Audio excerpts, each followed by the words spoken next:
Haruslah engkau membuat kandil dari emas murni, dari emas tempaan harus kandil itu dibuat, baik kakinya, baik batangnya, kelopaknya, dengan tombolnya dan kembangnya. Haruslah seiras dengan kandil itu. 6 cabang harus timbul dari sisinya, 3 cabang kandil itu dari sisi yang satu, dan 3 cabang dari sisi yang lain. 3 kelopak yang berupa bunga badam, garis bawah kata bunga badam, nanti saya akan cerita tentang bunga badam. Pada cabang yang satu dengan tombol dan kembangnya, dan 3 kelopak yang serupa dengan cabang yang lain dengan tombol dan kembangnya. Demikianlah juga kau buat ke-6 cabang yang timbul dari kandil itu.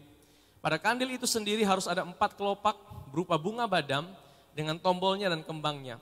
Juga harus ada 1 tombol di bawah sepasang cabang yang pertama yang timbul dari kandil itu, dan 1 tombol di bawah yang kedua, dan 1 tombol di bawah yang ketiga. Demikian juga kau buat ke-6 cabang yang timbul dari kandil itu. Tombol dan cabang itu harus timbul dari kandil itu, semuanya haruslah dibuat dari sepotong emas tempaan, sepotong emas. Jadi itu emasnya tidak boleh dibagi-bagi, saudara. 1 potong saja dipahat, saudara. Ya, next terus.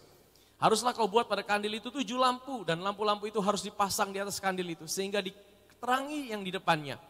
Sepitnya dan penadanya haruslah dari emas murni. Dari 1 talenta emas murni haruslah dibuat kandil itu dengan segala perkakasnya. Dan ingatlah bahwa engkau membuat semuanya itu menurut contoh yang telah ditunjukkan kepadamu di atas gunung itu. Ya, dan ingatlah bahwa engkau membuat semuanya itu.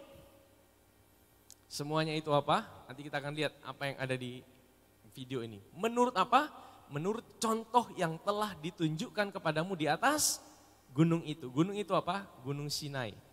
Jadi Musa waktu naik ke Gunung Sinai, Tuhan itu kasih dia sebuah blueprint. Blueprint apa, saudara? Blueprint tentang kemah suci yang ada di sorga. Dan Tuhan kasih detail semua. Detail ukuran-ukuran semua. Ya, coba kita lihat saja videonya kemah suci. Ya, ini tabernakel Musa. Saudara tahu, ini semua melambangkan tentang Kristus. Ya, ini pintu gerbang luar. Hanya ada 1 pintu. Untuk bisa masuk ke dalam, hanya 1 pintu. Pintu itu adalah Kristus. Dan kemudian ada di halaman itu ada namanya Mezbah Korban Bakaran. Mezbah Korban Bakaran tempat di mana domba-domba yang tak bercacat celah itu dibakar di situ. Ya, itu juga melambangkan tentang Kristus. Kristus dikorbankan di atas kayu salib menanggung dosa kita. Darahnya dicurahkan. Kalau saudara lihat itu di keempat tanduknya ada darah yang dilabur di situ. Saya tidak bicara detail hari ini tentang ini, nanti ada waktunya. Saya kasih gambaran sekilas, saudara ya, semua tentang Kristus. Kemudian setelah itu ada namanya kolam pembasuhan. Nah, saudara, yang boleh pakai kolam pembasuhan ini hanya imam. Kalau tadi korban itu semua boleh bawa korban, tapi hanya imam yang boleh cuci tangan, cuci kaki, karena imam yang akan masuk dalam ruang kudus. Ini juga menggambarkan tentang baptisan dan juga pengudusan yang dilakukan setelah menerima Kristus dan karyanya. Dan kemudian di dalam ruang kudus, saudara, ruang kudus itu ada 3 benda, saudara. 3 benda, yaitu yang pertama namanya kandil. Ya, sebelah kiri nanti saya akan bahas ini secara detail, kandil ini. Ini semua juga tentang Kristus dan Roh Kudus. Kandil emas dari emas murni. Ini melambangkan tentang Kristus adalah terang dunia. Dan sebelah kanan itu ada meja roti pertunjukan. Kalau saudara lihat itu ada 6 roti di sebelah kiri, 6 roti sebelah kanan disusun. Yesus berkata, akulah roti hidup. Ya, barang siapa datang padaku tidak akan lapar lagi dan haus lagi. Minggu lalu saya share tentang hal ini. Saudara mau dapatkan detailnya bisa lihat di minggu lalu, saudara. Dan kemudian ada mezbah dupa. Ini bicara tentang doa orang percaya. Hari ini doa kita diterima karena ada dupa yang berbau harum yang naik di tahta Bapa. Kita diterima oleh karena ada dupa itu, yaitu Kristus itu, saudara. Dan setelah mezbah dupa, kita masuk dalam ruang Maha Kudus. Ini ada tirai yang tebal, saudara. Dan dalam ruang Maha Kudus itu cuma ada 1 benda. Namanya tabut perjanjian. Tabut perjanjian itu lambang kehadiran Tuhan sendiri. Tabut perjanjian itu juga gambaran tentang Yesus. Ada kerubim di atas dan ada tutup pendamaian. Dan di dalam tabut perjanjian ada 3 benda, apa itu? Tongkat Harun yang berbuah, 2 loh batu dan mana. Dan saya udah pernah share juga tentang hal ini 2 minggu yang lalu. Itu adalah mercy seat, adalah tutup pendamaian di mana Tuhan bicara. Saudara dapatkan videonya di YouTube kita. Saudara dengarkan kembali, itu sangat luar biasa bagaimana menceritakan bahwa Tuhan itu bicara melalui kasih karunia-Nya, saudara. Di atas tutup pendamaian. Nah, ini luar biasa, saudara. Kemudian tampilkan sekarang yang akan kita bicara, tadi kita bahas dari Keluaran 25 tentang kandil. Ini kita akan zoom di sini hari ini. Saya akan bawa kita melihat bagaimana hati Tuhan itu dinyatakan melalui kandil emas ini, saudara. Coba kita lihat. And thou shalt make a candlestick of pure gold, of beaten work. Jadi ini shall the bahannya dari candlestick emas be murni. made. His Bukan shaft emas dilapis and his kayu, saudara. branches, Emas murni. His bowls, his knops, and his flowers Beratnya shall kurang be lebih of the sekitar same. 40 kilogram. And 6 branches emas. shall come out of the sides of it. 3 branches of the candlestick out of the one side, Satu and 3 utuh branches tidak of the boleh candlestick out disambung-sambung, of the saudara. other side. Nah, itu dipahat, 3 saudara. bowls made like unto almonds, with a knop and a flower in one Dan branch. modelnya And itu 3 bowls diambil made dari like pohon almonds in the badam. other branch, with a knop Pohon and a badam itu flower. apa? Pohon So in the almond. 6 branches that Itu come out ada of the candlestick. batangnya, And in the itu batang candlestick almond, shall be kemudian 4 ada bowls bunganya, made bunga like unto almond dan almonds buah with juga, their saudara. knops and Jadi their ada batang, flowers. bunga dan buah. Kenapa? And Karena there ini shall be a signifikan knot sekali, under saudara. 2 branches of the Tuhan same, tidak pernah and a menyuruh knot tanpa under ada 2 arti branches of di the balik same, semua itu, saudara. and a knot under 2 branches of the same, according to the 6 branches that proceed out of the candlestick. Their Ada 7 knots cabangnya, and their saudara. branches shall be of the same. All it shall be one beaten work of pure gold. And thou shalt make the 7 lamps thereof, and Ada they shall 7 light lampu the juga. lamps thereof, that they may give light over against it. And the tongs thereof, and the snuff dishes thereof, Lampu itu harus shall be menyala of pure 24 jam. gold. Itu peralatan dipakai Of oleh a imam talent of pure untuk gold shall menyalakan he lampu make itu, it with saudara. all these vessels. And look that thou make them after their pattern, which was showed thee in the mount. Ya, jadi disuruh buat itu sesuai dengan apa yang Tuhan tunjukkan di atas gunung itu, saudara. Ya, apa yang Tuhan tunjukkan, saudara, di atas gunung itu, saudara. Jadi di atas gunung itu Tuhan tunjukkan, tadi saya katakan, blueprint tentang tabernakel dan seluruh perangkat-perangkat yang ada di dalamnya.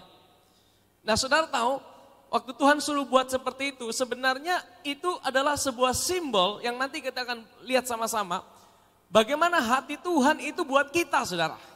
Bagi orang Israel itu mungkin seperangkat aturan, itu seperangkat model, tapi di balik itu ada yang Tuhan mau sampaikan buat kita, hatinya buat kita. Coba sampaikan coba tampilkan gambar tabernakel yang pertama, saudara. Kenapa Tuhan buat kemah di tengah-tengah orang Israel? Bagi saudara yang belum nonton, saya udah sampaikan ini 3 minggu yang lalu tentang tabernakel, saudara. Yang pertama, kenapa Tuhan mau buat tabernakel di tengah-tengah umatnya? Sekalipun orang Israel itu orang yang kepala batu, orang yang keras kepala, orang yang sering-sering tidak mau dengar Tuhan. Tapi kenapa Tuhan mau dengar tabernakel? Itu menandakan hati Tuhan, bahwa hati Tuhan itu ingin dekat dengan umatnya. Hati Tuhan itu ingin tinggal dekat umatnya. Saudara tahu, kekristenan adalah satu-satunya kepercayaan yang unik, saudara, yang beda dari semuanya. Ya, yang lain percaya bahwa mereka harus kejar Tuhan, mereka harus menyenangkan hati Tuhan dengan kekuatan mereka. Semua agama mengajarkan bagaimana kita bisa datang pada Tuhan dengan kekuatan kita. Tapi kekristenan bicara bahwa Tuhan itu yang punya inisiatif untuk tinggal dan menjadi satu dengan umatnya. Amin, saudara. Saudara bersyukur, saudara percaya kepada Tuhan yang ingin tinggal dekat dengan saudara. Saudara bersyukur bahwa saudara mengenal Tuhan, bukan Tuhan yang mau jauh dari saudara. Amin. Itu tabernakel, saudara. Itu gambaran dari Tuhan ingin tinggal dekat saudara. Ya, dan wujudnya adalah dalam Kristus Yesus. Dia bisa menjadi satu dengan hidup saudara. Amin, saudara. Dengan kematian dan kebangkitan. Nanti kita akan bahas, saudara. Yang kedua, kita lihat tabel itu lagi, saudara. Nah, itu ada tabut perjanjian. Ya. Dan kemudian ada tirai yang tebal itu. Dan ada benda namanya mezbah ukupan. Kemudian ada kandil, ada meja roti pertunjukan. Nah, tadi kita udah lihat itu, saudara. Ini semua menggambarkan tentang apa, saudara? Nah, kalau kita lihat dari luar, saudara, seringkali kita bilang kalau kita mau ikut Tuhan, kita harus melewati tahapan ini. Yang pertama kita mesti lewat namanya mezbah korban bakaran. Ini bicara tentang karya Kristus. Saudara dan saya tidak bisa masuk melalui pintu yang lain, kita harus masuk melalui satu jalan yang namanya karya Kristus di atas kayu salib. Firman Tuhan berkata, barang siapa mau datang pada Bapa, tidak ada cara lain, dia harus melewati aku. Amin saudara, melewati aku itu artinya apa? Kita harus percaya bahwa karya Kristus lah yang bisa buat kita datang pada Bapa. Itu mesbah korban bakaran. Dan kemudian mesbah pembasuhan itu bicara tentang apa? Itu bicara tentang baptisan yang pertama, yang kedua juga pengudusan hidup kita. Kita dikuduskan dengan apa? Dengan firman. Ya nanti ada waktu saya akan share detail tentang hal ini saudara. Injil Yohanes ceritakan sangat indah tentang ini saudara. Dan kemudian masuk ke dalam ada kandil. Kandil itu bicara tentang Roh Kudus. Kemudian ada meja roti, itu bicara tentang Tuhan ajak kita makan bersama. Tapi saudara, saya mau bilang gini saudara. Sebelum kita bisa masuk ke dalam, Tuhan itu harus keluar dulu dari dalam keluar. Saya bisa mengerti. Kita tidak mungkin bisa masuk ke dalam, kan ada lagunya. Ku masuk ruang Maha Kudus, saudara tahu lagu itu? Dengan darah anak domba. Saudara hari ini, saudara tidak bisa nyanyi lagu itu lagi. Maksudnya gini saudara, kita tidak perlu masuk lagi dalam ruang Maha Kudus. Hari ini saudara sudah ada dalam ruang Maha Kudus. Amin saudara. Kalau saudara masih mau masuk lagi, berarti saudara keluar lagi. Saudara masuk keluar. Tidak saudara. Saudara hari ini ada dalam ruang Maha Kudus. Karena apa? Karena yang pertama, Tuhan itu ada di dalam ruang Maha Kudus tabut perjanjian. Dia ada di pangkuan Bapa. Firman Tuhan berkata dia kesayangan Bapa. Yohanes pasal yang pertama. Dan kemudian apa? Dia keluar, dia jadi manusia.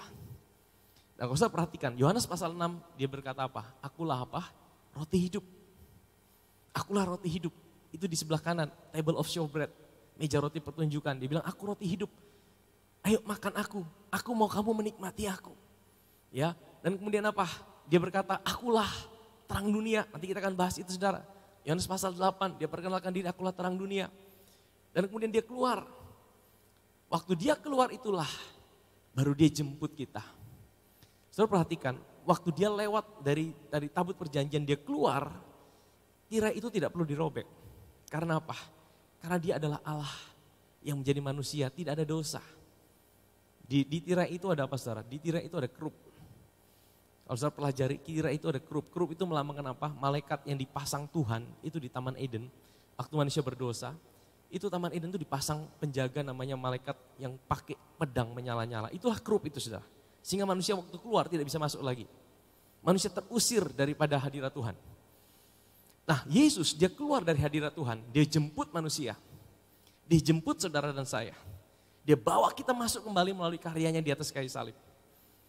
Kemudian apa? Dia jelaskan tentang Roh Kudus. Kandil itu bicara tentang Roh Kudus.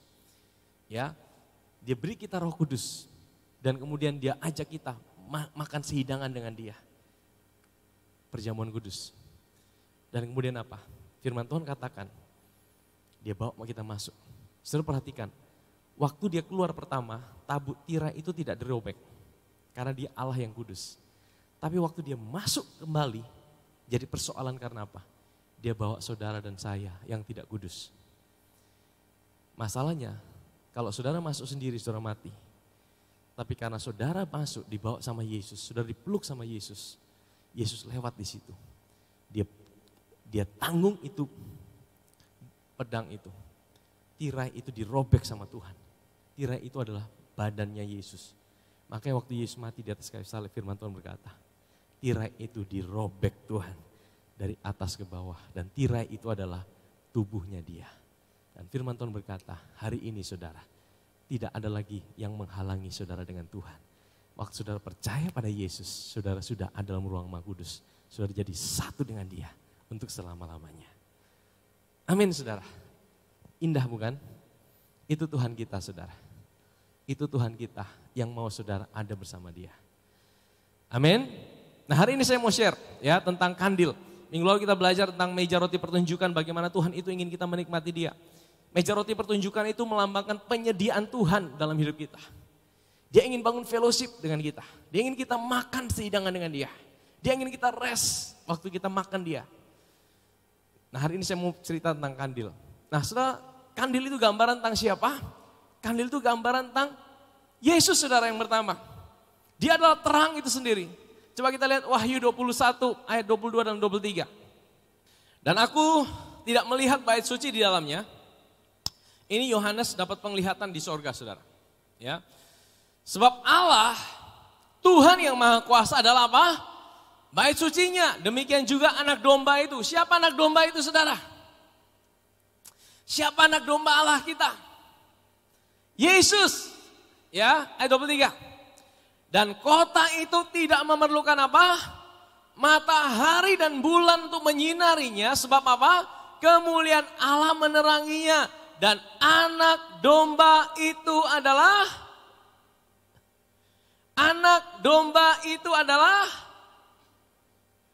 bait Allah itu adalah Allah sendiri, dan lampu itu adalah anak domba itu. Siapa dia? Yesus. Ya, saudara tahu mana lebih dulu ada? Matahari dulu atau terang dulu? Mana lebih dahulu ada?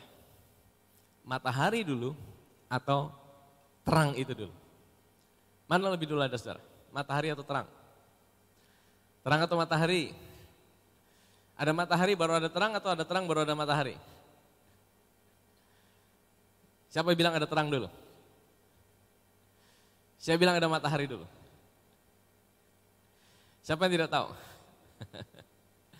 Saudara, firman Tuhan berkata, pada mulanya Allah menciptakan langit dan bumi. Kegelapan menutupi samudera raya.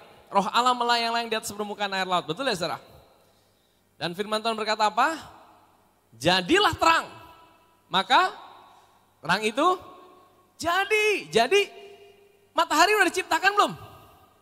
Belum, matahari belum diciptakan. Benda-benda penerang belum diciptakan. Tapi terang itu telah terlebih dahulu ada, saudara.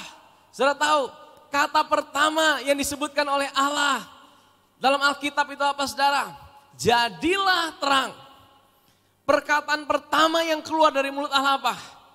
Jadilah terang. Kalau saudara baca dalam bahasa Ibraninya, jadilah terang itu adalah Yehi-or. Katakan Yehi-or.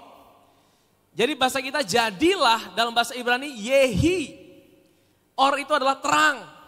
Ya, Yehi-or. Saudara tahu kata Yehi itu dari dua kata Yud dan He.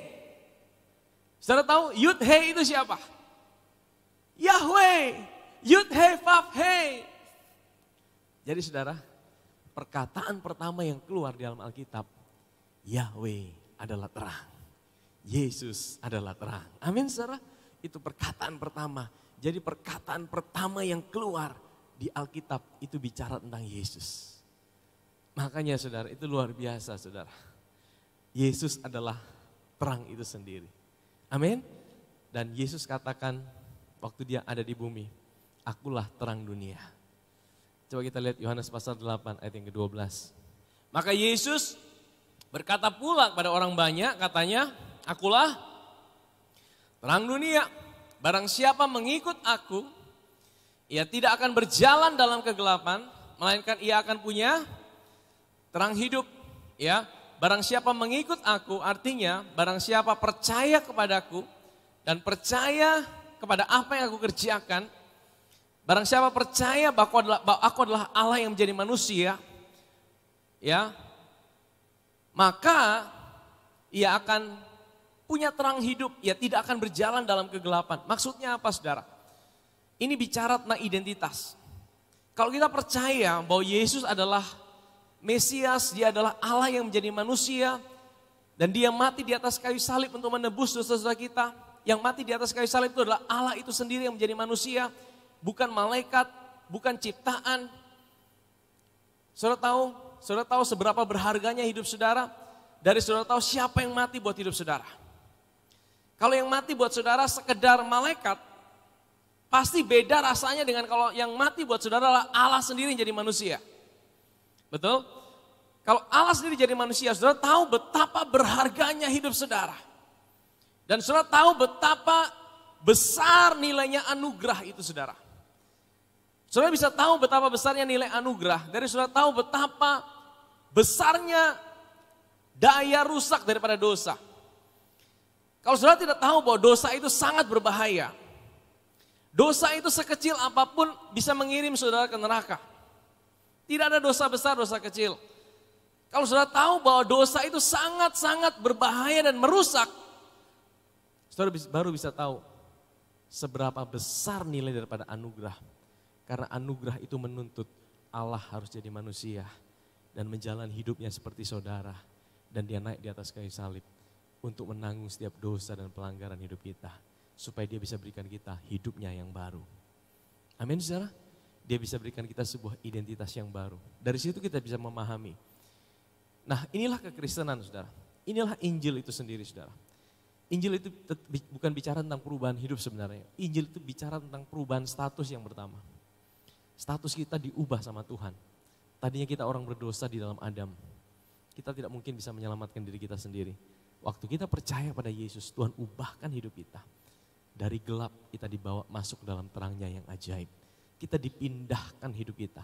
Manusia lama kita di dalam Adam dibawa mati bersama Kristus. Selesai di situ saudara.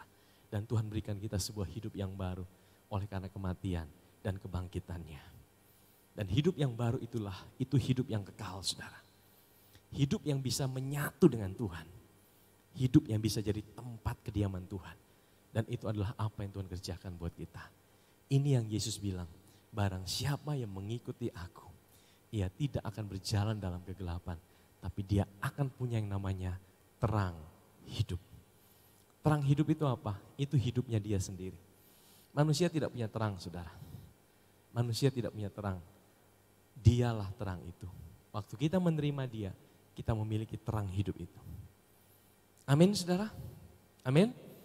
Yohanes pasal 9, coba kita lihat satu kisah. Yesus cerita juga tentang terang hidupnya dia. Ya. Waktu Yesus sedang lewat, ia melihat seorang yang buta sejak lahirnya. Murid-muridnya bertanya kepadanya, Rabi, siapa yang berbuat dosa?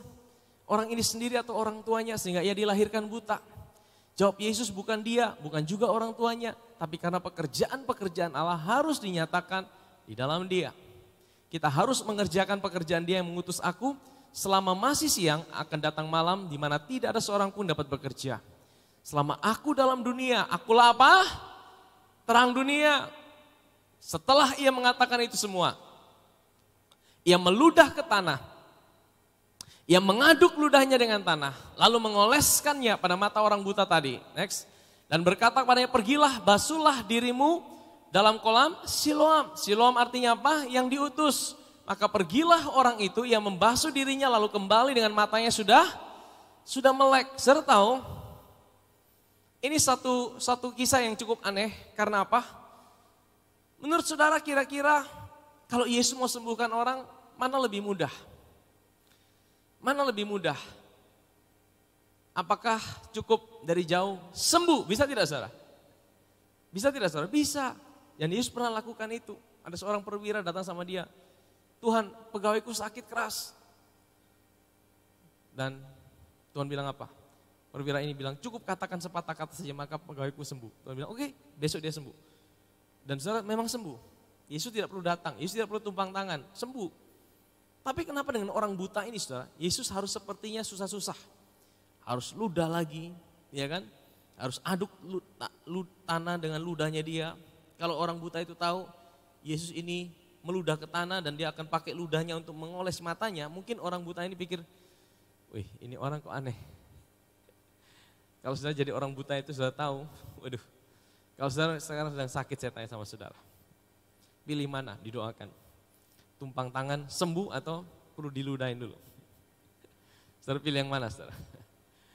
Wih, jangan-jangan diludahin, baik kalau sembuh. Kalau tidak sembuh, wah bahaya nih saudara. Ada yang mau diludahin? Ada yang mau saya ludahin, mau didoain? Saudara bisa kepahitan, wah ini pendeta gila ini. Saudara tahu setiap yang Yesus buat, itu ada artinya saudara. Yesus tidak buat itu cuma iseng-iseng. Setiap yang dia buat itu ada pesan di balik apa yang dia kerjakan saudara. Saudara perhatikan, kenapa dia bilang, akulah terang hidup. Apa hubungannya? Dia bilang terang hidup dengan menyembuhkan mata orang buta. Saudara perhatikan, waktu dia mengaduk ludahnya dengan tanah, dia sedang memberikan gambaran tentang penciptaan. Saudara perhatikan, manusia diciptakan dengan apa? Dari debu tanah. Diciptakan dari debu tanah. Yesus saudara bilang gini, semua agama mengenal Allah sebagai Allah pencipta. Tapi kalau hanya mengenal Allah sebagai Allah pencipta, itu tidak cukup untuk bisa membuka mata orang itu. Makanya orang itu cuma ditutupi matanya. Matanya tambah bisa melihat. Kalau saudara buta, rabun, dikasih tanah, ditutup tambah buta atau tambah bisa melihat, saudara? Tambah buta, tambah bisa melihat. Tambah buta, tambah dia lihat apa-apa, ditutupi tanah, saudara. Maka disuruh diutus.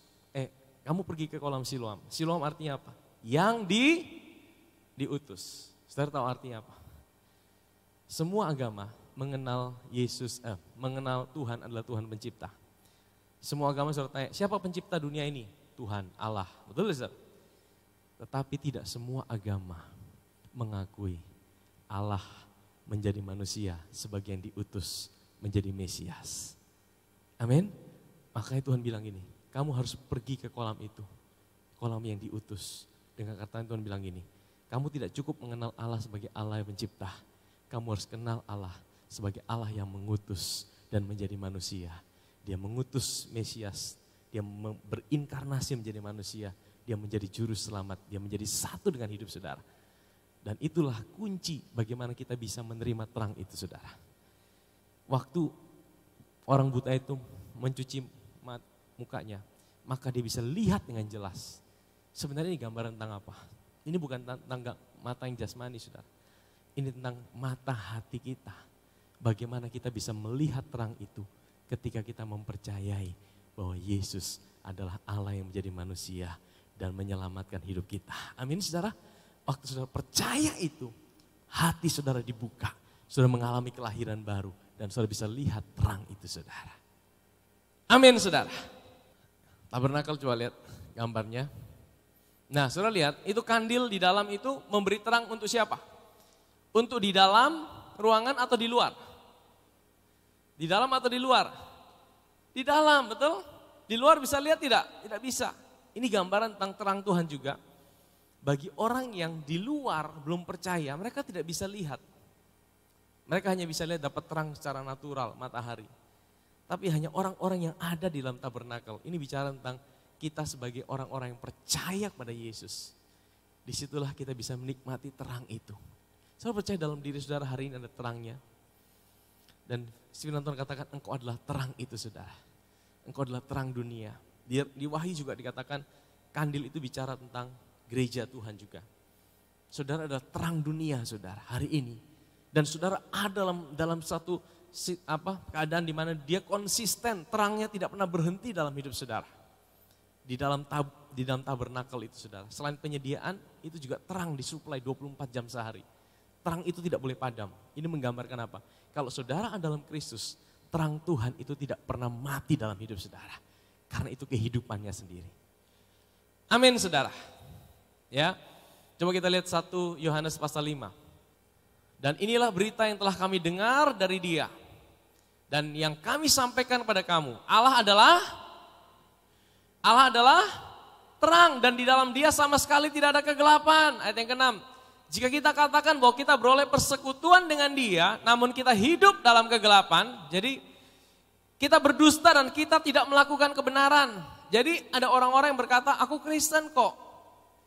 Tapi dia tidak ngalamin kelahiran baru. Ya, Kristen karena apa?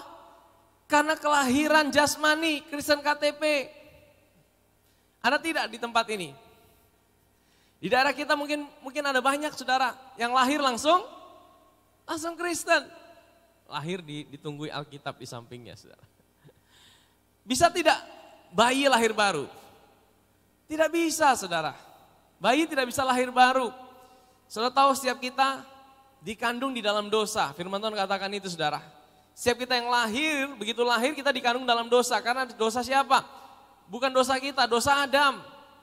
Saudara disebut orang berdosa, itu bukan karena saudara berbuat dosa. Saudara disebut orang berdosa karena Adam berbuat dosa. Karena saudara orang berdosa, saudara berbuat dosa. Amin saudara. Ya, kita lahir kita jadi orang berdosa. Karena kita orang berdosa maka kita berbuat dosa. Waktu kita lahir baru, Yesus menjadikan kita orang benar. Kita benar bukan karena kita berbuat benar. Kita benar karena Yesus membenarkan hidup kita. oleh karyanya di atas kayu salib, karena kita orang benar maka kita bisa berbuat benar. Amin. Amin. Nah, ini menggambarkan banyak orang yang ikut Tuhan tapi sebenarnya dia tidak sungguh-sungguh lahir baru. Bisa terhilang, bisa. Karena dia tidak mengalami kelahiran baru yang sesungguhnya. Kekristenan itu hanya karena ikut-ikutan, karena kelahiran. Tapi tidak pernah ngalamin Tuhan dalam kehidupannya. Kelahiran baru adalah suatu peristiwa di dalam roh kita, saudara. Dan itu dikerjakan oleh Roh Kudus. Waktu kita menerima, kita mempercayai, kita menerima dia sebagai Tuhan dan Juru Selamat. Dan itu peristiwa satu kali seumur hidup dalam hidup kita. Dan hanya kita dan Tuhan yang tahu. Dan waktu kita lahir baru, itu ada pengalaman-pengalaman yang Tuhan buka dalam hidup kita yang kita tidak pernah bayangkan sebelumnya. Saudara bisa rasakan, waktu saudara belum lahir baru, saudara tidak bisa rasakan damai sejahtera yang sejati. Satu hal yang saya rasakan berbeda ketika saya lahir baru dan saya belum lahir baru, mungkin kita bisa mengalami kesenangan, tapi kita tidak pernah mengalami damai sejahtera yang sejati. Waktu kita lahir baru, ada sebuah damai sejahtera yang berbeda dari apa yang pernah kita alami di dunia. Dan itu hanya bisa Roh Kudus yang berikan buat kita. Ya, nah makanya Yohanes berkata, kalau kita masih dalam kegelapan, kita tidak mungkin dalam terang. Terang dan gelap tidak mungkin bersatu. Amin, saudara. Tapi jika kita hidup di dalam terang, maksudnya apa hidup dalam terang? Sama seperti dia ada di dalam terang. Maksudnya apa? Ayat ini bukan bicara tentang perilaku kita selalu sempurna, bukan saudara. Hidup di dalam terang itu bicara identitas kita. Ya, ini yang saya katakan tadi, identitas kita itu sangat penting saudara. Kekristenan yang paling pertama itu bukan bicara tentang perilaku kita. Kekristenan bukan bicara tentang perubahan perilaku yang pertama. Kekristenan itu bicara perubahan identitas yang paling utama. Tuhan tidak mengubah perilaku kita terlebih dahulu. Yang dia ubah adalah identitas kita terlebih dahulu. Identitas kita yang lama ada di dalam Adam. Dan itu tidak bisa kita selesaikan hanya dengan kekuatan kita sendiri. Itu hanya bisa diselesaikan dengan kematian dan kebangkitan Kristus di atas kayu salib. Dan waktu dia mati, dia bawa kita mati bersama dia. Waktu dia bangkit, dia berikan hidupnya sebagai hidup kita hari ini. Sehingga itulah identitas kita. Kita diubah dari kita yang ada dalam Adam. Kita punya sebuah identitas yang baru hari ini. Yang ada di dalam terang. Amin saudara. Saudara harus percaya waktu saudara lahir baru. Saudara adalah anak-anak terang. Saudara adalah ciptaan yang baru. Sekalipun hidup kita belum sempurna. Sekalipun hidup kita masih bisa gagal. Sekalipun hidup kita masih bisa jatuh bangun. Tapi identitas saudara tidak pernah berubah saudara. Amin saudara. Sama seperti identitas saudara di dunia, KTP saudara. Tanggal lahir, identitas saudara tidak bisa diubah saudara. Itu melekat dalam hidup saudara karena kelahiran. Betul ya saudara? Saudara tidak bisa diubah. Tanggal lahir saudara tidak bisa diubah. Saudara lahir dari orang tua siapa tidak bisa diubah. Itu karena kelahiran. Demikian pula identitas saudara. Ketika saudara dalam Kristus tidak bisa diubah. Perilaku saudara mungkin bisa berubah. Tapi identitas saudara tidak bisa berubah. Tapi kalau saudara tidak sadar identitas saudara, makanya kita mesti sadar siapa kita dalam Kristus. Identitas akan menentukan otoritas. Kalau saudara sadar siapa saudara dalam Kristus, itu saudara akan sadar otoritas apa yang saudara punya dalam hidup ini. Kalau saudara lupa siapa diri saudara, saudara tidak bisa pakai otoritas yang Tuhan kasih dalam hidup saudara. Amin saudara. Kalau saudara sadar saudara anak-anak terang, saudara sadar saudara anak raja. Kalau saudara sadar posisi saudara hari ini ada bersama Kristus di sebelah kanan Bapa di sorga. Saudara tahu dong saudara punya otoritas dalam hidup saudara. Kalau saudara tahu identitas saudara sebagai anak-anak terang, saudara tidak mungkin dong hidup sembarangan. Karena saudara tahu siapa saudara dalam Kristus. Tidak mungkin dong anak presiden jadi hidup sembarangan. Betul ya saudara? Karena saudara tahu saudara anak raja di atas segala raja. Saudara tahu bagaimana saudara berperilaku dalam hidup saudara. Kadang kita masih bisa gagal, kadang kita masih jatuh. Tapi identitas kita itulah yang mengangkat kita kembali. Identitas kita itulah yang meluruskan jalan kita kembali. Amin saudara. Dan itulah saudara, waktu kita ada dalam terang, sama seperti dia ada dalam terang. Firman Tuhan katakan apa? Coba kita baca. Maka kita beroleh persekutuan seorang dengan yang lain. Dan darah Yesus, anaknya itu, menyucikan kita daripada segala dosa. Maksudnya apa? Kadang hidup kita ini kita bisa lupa minta ampun. Sebenarnya kita tiap hari minta ampun dosa sama Tuhan. Ada? Tidak ada? Yang minta ampun dosa sudah minta ampun semua buat dosa-dosanya. Semua detail. Ada yang lupa tidak, saudara? Rasanya pasti ada yang lupa. Betul tidak, saudara? Kita bersyukur Tuhan ampuni kita, bukan berdasarkan kita minta ampun. Tuhan ampuni kita berdasarkan curahan darahnya di atas kayu salib. Sehingga kita bisa punya sebuah kepastian. Kadang kita lupa minta ampun. Kadang kita lupa dosa-dosa kita. Tapi Tuhan tidak pernah lupa. Dan Dia sudah selesaikan itu di atas kayu salib satu kali untuk selama-lamanya. Amin, saudara. Firman Tuhan katakan apa? Waktu kita sadar siapa diri kita. Darah Yesus itu akan terus. Kita sadar tidak sadar. Darahnya terus membasuh hidup saudara dan saya. Saudara sadar itu yang Tuhan berikan buat kita sebagai anak-anaknya. Kita adalah anak-anak terang, saudara. Sadari diri kita, siapa kita dalam Kristus. Amin, saudara. Nah, saya akan bawa kita masuk lebih lagi. Saudara, saya akan bawa kita melihat kenapa Tuhan buat itu kandil emas itu dari pohon badam. Gambaran dari pohon badam. Serta pohon badam itu pohon apa, saudara? Ada yang tahu? Coba tampilkan gambarnya sekali lagi. Itu kandil itu. Ada yang tahu pohon badam itu pohon apa? Almond, ya. Siapa tahu pohon almond? Siapa tahu almond? Pernah makan kacang almond tidak?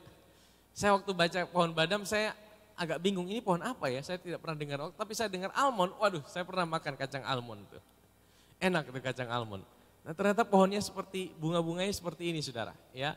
Dan Tuhan itu pakai pohon badam sebagai lambang daripada kandil itu. Apa signifikannya pohon badam? Apa signifikannya pohon almond, saudara? Kenapa tidak pakai pohon jeruk saja, saudara? Kenapa tidak pakai pohon mangga? Atau pohon apa gitu ya, yang terkenal apa lagi? Kenapa Tuhan pakai pohon badam? Saudara tahu tidak ada sesuatu pun yang ditulis dalam Alkitab itu tidak punya arti. Simbol-simbol itu semua ada arti di balik apa yang Tuhan perintahkan, saudara. Tahu apa artinya pohon badam, saudara? Mari kita buka di dalam Bilangan pasal yang ke-17, ayat yang ke-6, Bilangan 17.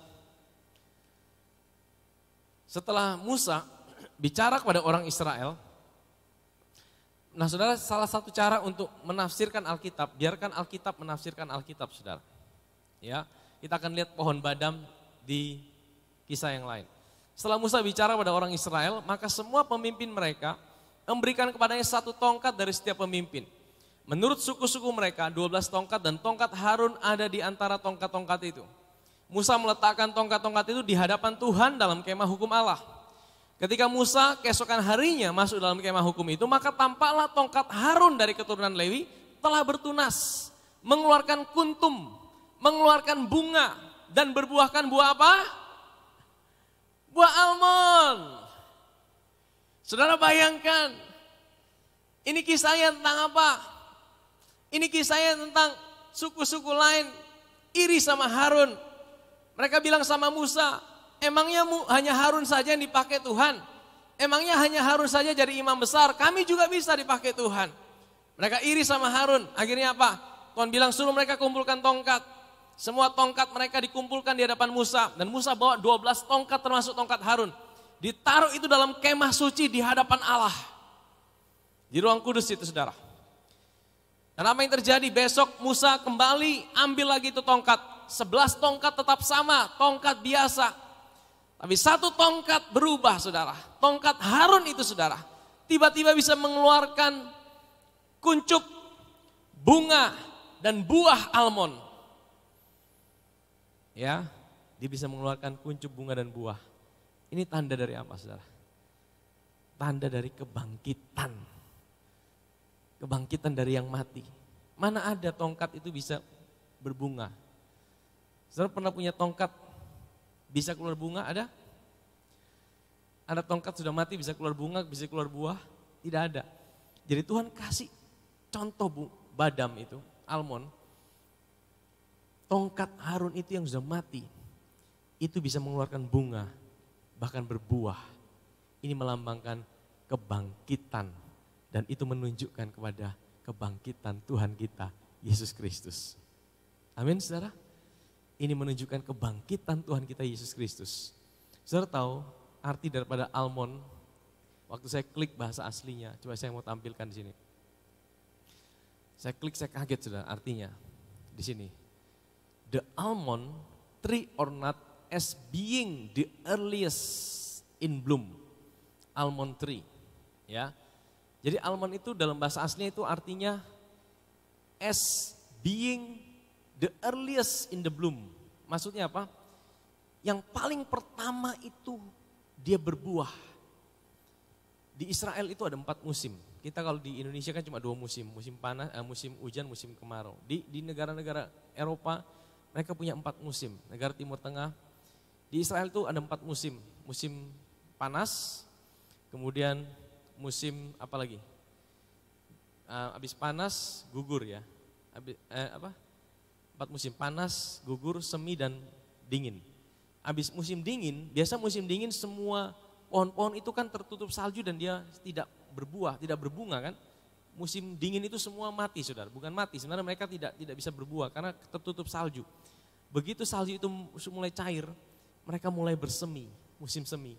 Dan pohon pertama yang berbuah dan menghasilkan bunga itu adalah pohon almond saudara. Di antara semua pohon-pohon yang lain. Kenapa Tuhan pilih? Itu sebagai buah sulung. Artinya gini, yang pertama dia bisa berbunga dan berbuah. Saudara tahu?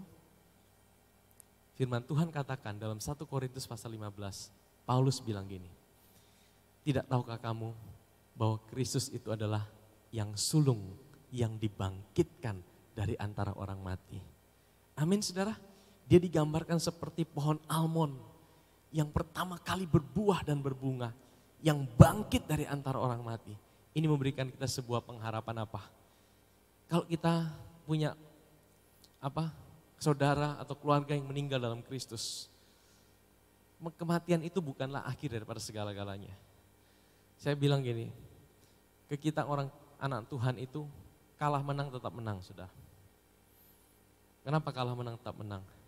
Karena yang pertama kita udah punya modal yang kuat. Modalnya apa? Kristus sudah mati buat kita, dia udah bayar segalanya buat kita, dia jadi jaminan buat kita. Kalah menang kita tetap menang. Maksudnya apa? Dalam dunia ini, kalau saudara sakit, saudara berdoa, Tuhan, saudara tidak sembuh, jangan pikir itu sebuah kekalahan. Kalau ada yang meninggal, mungkin kita pikir, dia kalah. Tidak saudara. Kalaupun kematian itu sebuah kemenangan buat dia, karena dia mengalami sebuah perjumpaan yang baru bersama Tuhan. Dan firman Tuhan katakan bahwa orang-orang yang mati dalam Kristus, dia akan diubahkan tubuhnya. Sama Kristus dibangkitkan, dia juga akan dibangkitkan pada kebangkitan yang kedua. Dia akan punya tubuh yang baru, tubuh yang sama dengan yang Kristus punya. Karena apa? Karena Kristus menjadi yang sulung, yang bangkit dari antara orang mati dengan tubuh yang baru. Amin saudara. Ini kabar baik buat kita saudara sebagai anak-anak Tuhan. Hidup kita mesti jalani dengan sebuah pengharapan dan sukacita. Karena kita tahu bahwa setelah kematian pun kita akan ngalamin pengalaman yang baru bersama Tuhan. Dan kita akan punya satu tubuh yang baru. Tuhan berjanji buat kita. Dia yang sulung, yang bangkit dari antara orang mati. Dia pohon almond itu saudara. Kebangkitannya berikan kita kebangkitan dalam hidup ini. Amin saudara. Ya, dan juga ada kuasa kebangkitan dalam hidup saudara. Nah, saya akan bawa kita melihat pohon badam. Di dalam Yeremia pasal yang pertama, apa arti dari pohon badam yang berikutnya saudara? Sesudah itu firman Tuhan datang kepadaku bunyinya. Apa yang kau lihat Yeremia? Jawabku, aku melihat apa? Sebatang dahan pohon badam, pohon almond. Lalu firman Tuhan kepadaku, baik penglihatanmu sebab apa? Aku siap sedia untuk melaksanakan firmanku. Saudara tahu ini kisahnya tentang apa? Yeremia itu dipanggil sama Tuhan. Aku mau panggil kamu, aku mau pakai kamu. Yeremia bilang, tidak Tuhan, aku tidak bisa. Aku tidak pandai bicara, aku tidak ahli. Kalau aku panggil kamu, aku akan perlengkapi kamu. Tuhan bilang apa? Aku akan pakai kamu untuk merobohkan. Aku akan pakai kamu untuk bisa punya kuasa. menghadapi musuh-musuh yang banyak pada waktu itu saudara. Yeremia bilang, tidak, aku tidak mampu Tuhan, tidak aku pakai kamu. Tuhan kasih dia penglihatan. Penglihatannya apa? Apa yang kamu lihat? Sebatang dahan badam, almond. Apa artinya? Saya tidak tahu Tuhan. Oke, aku tahu artinya ya. Aku akan segera melaksanakan firman-Ku. Jadi saudara tahu, pohon badam itu juga artinya, kalau saudara baca dalam arti aslinya, Tuhan itu seperti sedang terjaga. Dia tuh sedang terjaga. Dia sedang melihat, dia sedang tidak sabar untuk menggenapi firman-Nya. Untuk menggenapi janjinya. Saudara tahu, waktu saya renungkan ayat ini, Tuhan terima kasih. Aku punya Tuhan yang setia. Tuhan berikan petunjuk melihat pohon badam. Sebenarnya Tuhan sedang berikan petunjuk, aku Tuhan yang setia. Aku Tuhan yang siap sedia untuk menggenapi janjiku di dalam kehidupanmu. Coba kita baca sekali lagi ayatnya itu. Dikatakan apa? Lalu firman Tuhan kepadaku, baik penglihatanmu, sebab apa? Aku siap sedia untuk melaksanakan apa? Firman-Ku. Aku selalu terjaga. Ya, janjimu seperti fajar pagi hari yang tiada pernah terlambat bersinar. Saudara, kita hari-hari ini sedang menantikan janji Tuhan. Saya percaya banyak kali kita sedang menantikan janji Tuhan dalam hidup ini.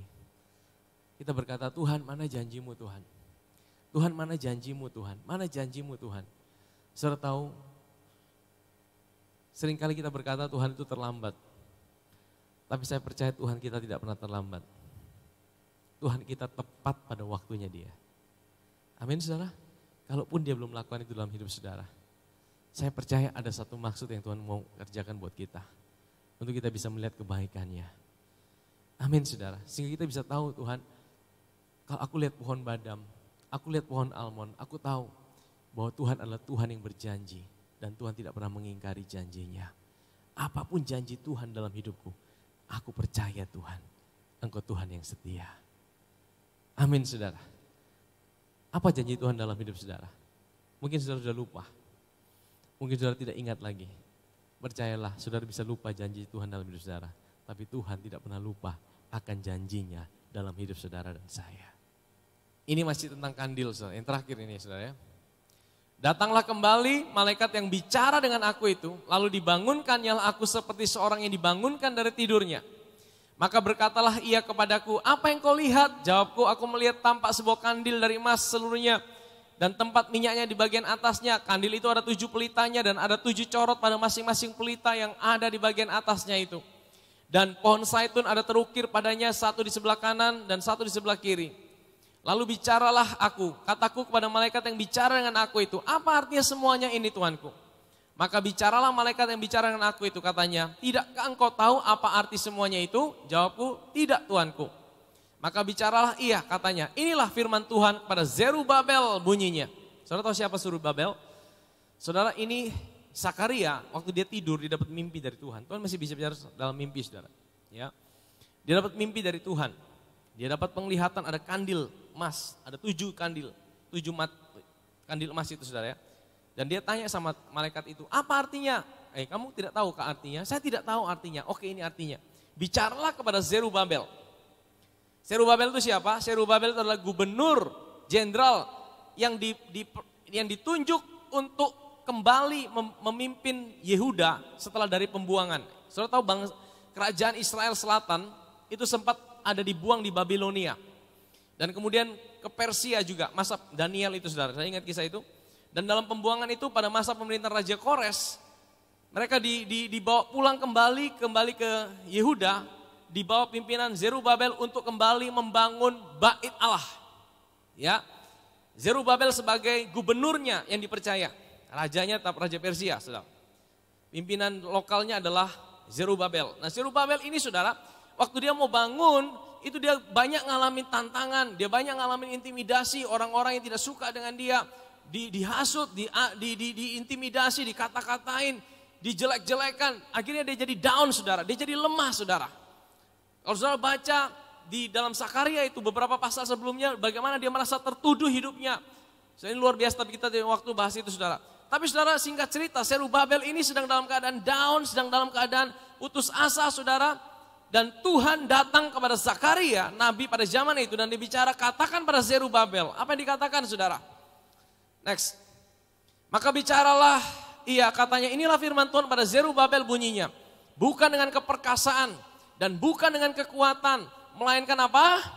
Rohku, firman Tuhan semesta alam. Ini ada lagunya saudara. Bukan kuat, bukan gagah, apa saudara? Tapi rohku, kata Tuhan. Gunung ini, apa? Dipindahkan, gunung itu diratakan. Nah, siapakah engkau gunung yang besar? Di depan Zerubabel, engkau menjadi apa? Tanah yang rata. Jadi Zerubabel sedang ketakutan saudara. Zerubabel ini sedang keadaan down, dia dalam keadaan terintimidasi. Tapi Tuhan bilang, hei Zakaria, katakan sama Zerubabel. Gunung yang besar di depan kamu itu akan menjadi tanah yang rata. Gunung yang besar itu sudah menjadi tanah yang rata. Secara realita, gunung itu masih besar. Gunung itu apa saudara? Gunung itu persoalan. Yesus pernah berkata, barang siapa percaya kepadaku, ia sanggup memindahkan gunung. Dari mana? Pindah dan tercampak masuk di laut sudah. Gunung itu bicara apa? Gunung itu persoalan. Gunung itu masalah. Zerubabel sedang mengalami masalah. Zerubabel sedang mengalami sebuah persoalan yang besar. Dia diintimidasi, dia mengalami pergumulan. Bagaimana aku bisa bangun itu? Dia mengalami ketakutan saudara. Mungkin saudara hari ini juga sedang mengalami gunung yang besar dalam hidup saudara. Saya tidak tahu gunungnya seperti apa. Tapi setiap kita pasti punya gunung-gunung sendiri, masalah. Gunung-gunung yang kita lihat sebagai persoalan yang besar dalam hidup kita. Tapi tahukah saudara, firman Tuhan berkata, kalau engkau lihat kandil itu, engkau sedang lihat roh Tuhan itu yang perkasa itu adalah hidup saudara. Dan roh Tuhan itu berkata, gunung itu sudah diratakan sama Tuhan. Amin saudara. Di depan Zerubabel engkau menjadi tanah yang rata. Ia akan mengangkat batu utama, sedang orang bersorak apa? Bagus, bagus sekali batu itu. Sebenarnya kata bagus itu kurang tepat saudara. Coba tampilkan dalam bahasa Inggrisnya. Who thou, ini bahasa King James. Oh great mountain, before Zerubabel, engkau akan menjadi plain, rata. And he had brought forth the top stone. Top stone itu apa? Salah satu batu utama itu apa? Top stone. Top stone itu apa? Kalau orang bangun bangunan, dari pondasi, dia bikin pondasi, setelah pondasi baru mulai dalamnya, sampai top stone itu adalah batu yang terakhir. Top stone itu batu terakhir, artinya finishing. Finishing. Jadi Tuhan selalu bilang gini, Zerubabel, engkau kan mau bangun. Hari ini engkau sedang kesulitan membangun. Mungkin dia belum bangun pondasi juga, dia sedang kesulitan, dia sedang terintimidasi. Tapi Tuhan bilang, aku udah lihat itu udah selesai. Lihatlah itu, top stone-nya udah jadi, batu utamanya udah selesai. Dan orang akan berkata apa? Grace, grace, bukan bagus-bagus sudah. Grace, grace artinya apa? Grace itu artinya apa? Sesuatu yang tidak layak kita terima, tapi Tuhan berikan buat kita. Kalau hari ini engkau sedang ada gunung persoalan dalam hidup saudara, engkau sedang berusaha membangun sesuatu dalam hidup saudara. Kita tidak mampu, kita tidak kuat. Tapi firman Tuhan berkata, lihatlah gunung itu sudah rata. Dan lihatlah batu utama itu sudah ada. Batu yang terakhir itu sudah selesai. Lihatlah selalu dalam pikiranmu. Apa yang menjadi pergumulan hidupmu? Mungkin hari ini kau lihat persoalan masih besar. Tapi bayangkan dalam pikiranmu. Lihatlah gunung itu sudah rata. Amin. Saudara buka mata, gunungnya masih tinggi. Tutup mata, gunungnya habis. Buka mata, gunungnya masih tinggi. Tutup mata, gunungnya selesai. Artinya apa saudara? Ini peperangan kita di pikiran. Amin. Ini bukan soal berpikir positif. Dunia mengajarkan berpikirlah positif.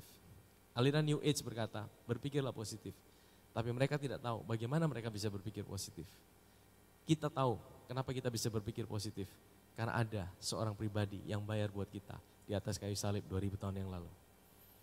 Ya, mereka ambil jalan pintas. Kita tahu jalannya melalui apa. Kenapa kita bisa berpikir positif? Karena ada seorang pribadi, Allah yang menjadi manusia. Dia tergantung di atas kayu salib. Dia berikan hidupnya buat kita. Kalau hidupnya saja diberikan buat kita, apalagi cuma yang lain.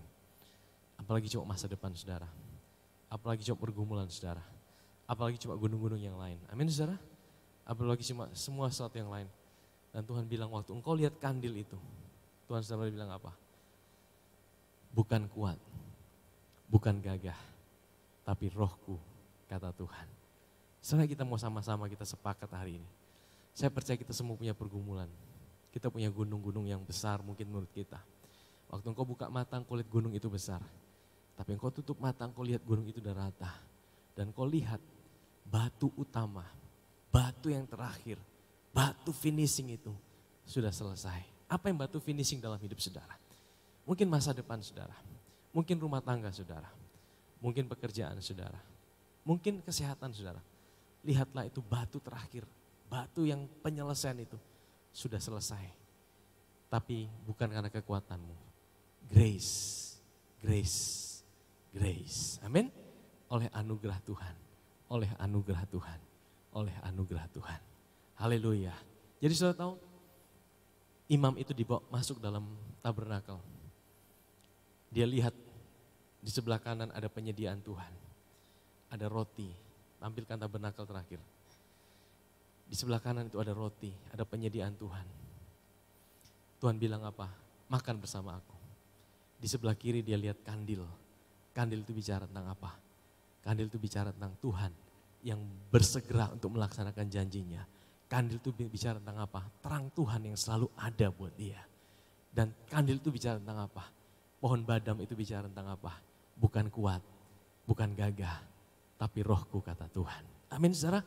Dia melihat kekuatan Tuhan mengalir dalam kehidupannya. Dia melihat kekuatan Tuhan selalu tersedia buat kehidupannya. Ini hati Tuhan buat kita. Hati Tuhan buat kita. Kenapa Tuhan mau kita lihat itu, tabernakel itu. Ini gambaran simbol dari hati Tuhan buat saudara dan saya. Waktu saudara takut, waktu saudara bimbang, lihat kandil itu, saudara lihat apa? Janji Tuhan, kekuatan Tuhan tersedia buat hidup saudara dan saya. Bukan kuat, bukan gagah, tapi rohku, kata Tuhan.